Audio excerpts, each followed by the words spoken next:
शौकत यूसुफ ज़ई साहब, अब आपसे ज़रूरी सवाल है, लेकिन क्योंकि आप डिफेंडर हैं इस केस के अंदर, आप पीटीआई वाले हैं, मैं चाहूंगा with your permission Abdullah Hamid गुल साहब से भी उनका कमेंट पहले ले लूं ताकि फिर आप प्रॉपर दिफा कर सके हर किसी कमेंट के ऊपर। अब्दुल्ला साहब, आपकी नज़र में जो गुफ्तगू हुई सियासतदानों के दरमियान ये होनी चाहिए थी, क्योंकि मुझे तो याद पड़ता है हमारे मौला कायनात हजरत अली इब्न अबी तालिब अलैहिस्सलाम ने फरमाया कि दुश्मन के पास भी जाओ तो अपनी खुशबू फैला के आओ। नबी करीम सल्लल्लाहु ताला अलैहि वसल्लम पे जो औरत कचरा भी फेंकती थी उसको भी वो बुरा भला नहीं कहते थे, लेकिन हमारे हुक्मरान तो कुछ बर्दाश्त कर ही नहीं रहे हैं। एक उनके ऊपर कोई कीचड़ उछालता है तो वो फौरन कीचड़ से जवाब देते हैं। Do you think this is the right way सियासतदानों के लिए? अब्दुल्ला हमीद गुल साहब।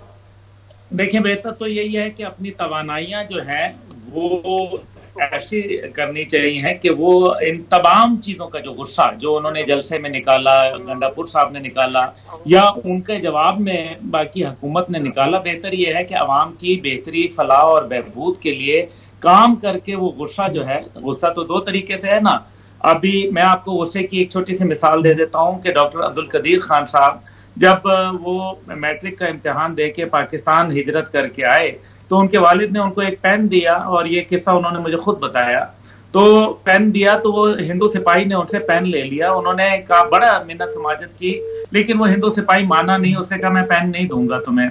तो वो पेन जो है वो उन्होंने कहा मैं तुमसे बदला लूंगा, और फिर बदला ऐसा लिया तामीराती अंदाज में, पाकिस्तान को नाकाबिले तस्खीर बना के। क्या आज भी अल्हम्दुलिल्लाह मैं समझता हूँ पूरी उम्मत इस्लामिया उसके ऊपर जो है वो फख्र महसूस करती है। लेकिन दूसरी जानिब जो है, आपने जिक्र फरमाया हजरत अली का, तो आप मुझे ये बताइए कि जब वो काफिर के सीने के ऊपर बैठे हुए थे, तलवार शेर खुदा के हाथ में थी और वो दुश्मन जो था नीचे गिरा हुआ था और वो गर्दन काट सकते थे और काटने ही वाले थे कि उसने मुंह के ऊपर थूक दिया, और अब उन्होंने कहा कि बस ये अल्लाह, और अब वो दीन का मामला नहीं बल्कि रात का मामला है, और वो बख्श देते हैं, वो छोड़ देते हैं। ये तालीमात क्या किताबों की हद तक रह गई हैं? क्या अहले बैत से कुछ नहीं सीखना? क्या नबी पाक सल्लल्लाहु अलैहि वसल्लम की अगर हसीरत को हम सामने देखें तो क्या ऐसे जवाबात आने चाहिए थे? क्या ऐसे वहां जलसे में ये बातें करनी चाहिए थी? क्या रियासत मुखालिफ बातें और धमकियां लगाना?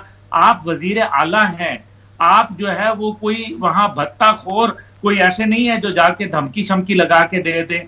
देखें, जो करना है वो करके दिखाएं। उर्दू की मिसाल है, जो गरजते हैं वो बरसते नहीं है। आप जो है वो गरजे ना, बरस के दिखा दें। लेकिन जहां तक ताल्लुक है अली अमीन साहब की जो मुख्तलिफ किस्म की गुफ्तगू है, वो कोई ज्यादा पजीराई नहीं हासिल कर ली, लेकिन दूसरी तरफ जो जानिब से कोई आके दिखा दे, अच्छा चले फिर वो अगर आ गए तो फिर वो क्या करेंगे वो बता दें।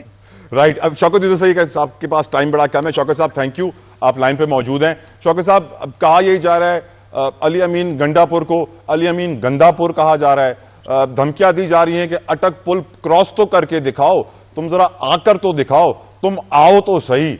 लोग ये सवाल उठा रहे हैं कि क्या सियासी जमातों के दरमियान, सियासी रहनुमाओं के दरमियान ऐसी गुफ्तगू, ये तो सर वो डर्टी पॉलिटिक्स की निशानी है, और हमें तो लग यही रहा है कि शायद यही वजह है कि पाकिस्तान में आज लोग सियासत को गंदा और सियासतदान को इंतहाई गंदा समझते हैं। सर बहुत शुक्रिया जी, मैंने सबकी बातें सुन ली।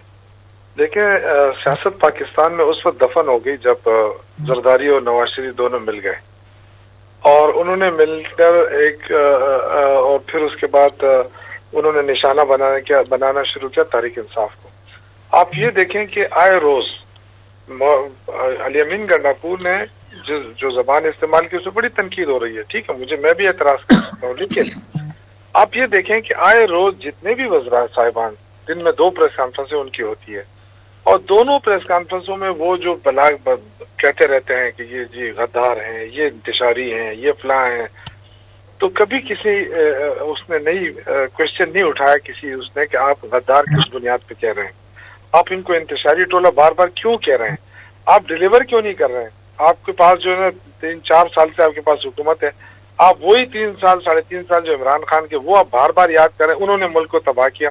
उसके बाद आप जो 3.5 साल ये कर गुजरे हैं, तो अपनी भी तो कारकर्दगी बता देना कि इस वक्त सूरत हाल क्या है इस मुल्क की।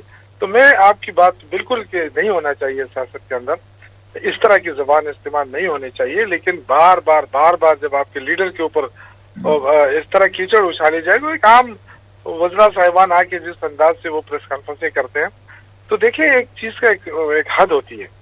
اور پھر علی امین گنڈاپور غصے میں اس لیے بھی تھا کہ جب آپ نے 22 اگست کو جلسہ ملتوی کیا اور یہ کمٹمنٹ کی کہ جی ہم آپ کو جلسے کی اجازت دیں گے، جب اجازت دی تو 40 کلومیٹر دور دی اسلام آباد سے، ہم پھر بھی مان گئے.